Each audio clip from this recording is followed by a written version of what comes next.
Hello বন্ধুরা, আমার চ্যানেলে তোমাদের সবাইকে চান পুজো করে ব্রেকফাস্ট করলাম স্যান্ডউইচ চা।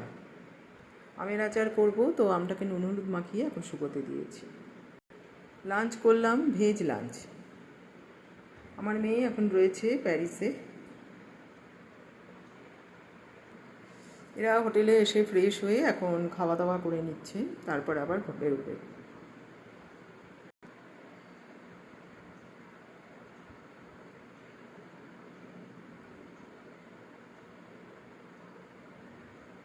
ওখানে এই স্যান্ডউইচটা পাওয়া যায়, এটা ভীষণ সুন্দর। এই হলো প্যারিসের বিখ্যাত আইফেল টাওয়ার।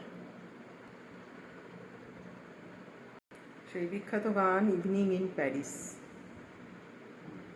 হচ্ছে প্যারিসের ডিজনিল্যান্ড। লং ভিডিও তোমাদের সাথে শেয়ার করব।